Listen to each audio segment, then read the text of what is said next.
This is William Shakespeare's Handwriting, a manuscript page of Sir Thomas More, a probably Elizabethan play from perhaps 1592, published only centuries later in 1844. Politics. There's much to say about all of this, but not here and now. What is undeniable is that Shakespeare was a horrifically bad speller. No insult there. Orthography was fluid in his day. Ortho-fluid. But even within a few lines of each other, sheriff is spelled 5 different ways, sometimes capitalized. And sometimes more is spelled M-O-R-E, or moo, or moor, or more with an E. This sort of explains how he could have spelled his own name in its 6 known examples 6 different ways, 3 of them different spellings in the same document, his last will and testament. Thus, this, and this, and this, and this, and this, and this. At least he knew how to spell William. You'll hear the Oxfordians, and probably the Baconians, if there are any left, and there are, they all sneer at this spelling issue. But abbreviations are not misspellings, so we can discount Shakp and just trailing off Shakspa. That's my own habit, Jah, instead of Jack H, my true and full name. Just leave a comment asking for my home address and social security number, and I'll publish it. As for Shakespeare, he spells it Shakespeare twice. So, well, there's a point there that proves my point, whatever my point is. Spelling isn't an issue. I, too, have been a horrific speller, and I'm still a not very good one. Spell checker is a fantastic heuristic tool. I still misspell sometimes occurred with the 2 C's and the 2 R's, and consider, sometimes 2 C's. Likewise, with handwriting, my own is functionally illegible, even to me. It needs to be remembered as much as deciphered. It's a bother. As for Shakespeare's example, what a nightmare. Not just because letter shapes should be different. The long S looks like an F without the cross, and is familiar from the document of the Constitution to those who have read the Constitution. And the H's and Y's, quite something to see.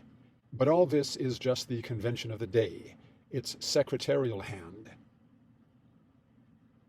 There are scribal abbreviations, an underlined P for pro, or a line over a letter to indicate preceding letter omissions. These make it harder for us. But Shakespeare closed his U's and didn't round his R's, that sort of thing. M and N, R, I, U, W might all look the same, like a collection of I's, just an ambiguous cluster of troughs and peaks.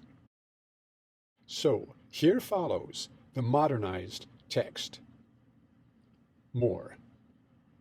Nay, certainly you are, for to the king God hath his office lent of dread of justice power and command, hath bid him rule and willed you to obey, and to add ampler majesty to this, he hath not only lent the king his figure, his throne and sword, but given him his own name, calls him a god on earth. What do you, rising against him that God himself installs, but rise against God? What do you to your souls in doing this? Oh, desperate as you are, wash your foul minds with tears, and those same hands that you, like rebels, lift against the peace, lift up for peace, and your unreverent knees make them your feet to kneel to be forgiven. Tell me but this, what rebel captain, as mutinies and incidents by his name can still the rout, who will obey a traitor?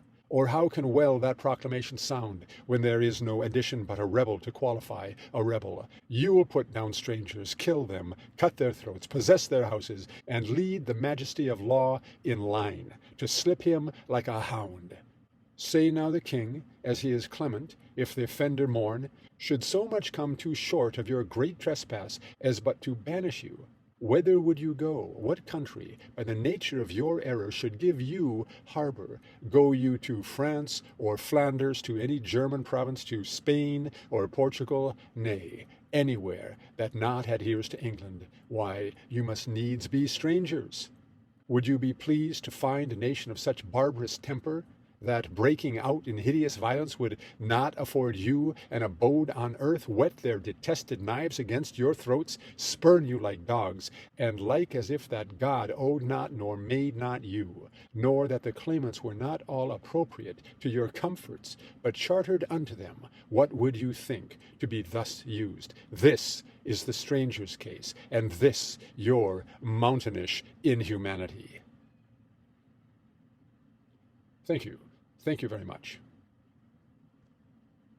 In any case, how could anyone read the manuscript, the holograph? Here's a start. What I have labeled lines 42, 43, and 44. Here is the decipherment. But chartered unto them, what would you think to be thus used? This is the stranger's case, and this your mountainish inhumanity. I recognize a W and an O, and his commas are really nice. Punctuation and capitalization are almost entirely from the editors. As for the 3 crossed out lines in the manuscript, lines 16, 17, and 18, they turn out to be this. I've buried the lead here, this being of the most interest to all truly intelligent people. We see the creative mind at work. So, Shakespeare wrote lines 16, 17, and part of 18, replacing wars with Hurley. Then he crossed out the end of 17 with 18 and interlineated above 17, preserving obedience. Then he crossed out the interlineation along with line 16 and the first part of 17, and interlineated above line 18, and finished with that line. He gave up on obedience and war, and settled on mutins. Your irreverent knees, make them your feet to kneel to be forgiven. In safer wars than ever you can make, whose discipline is riot.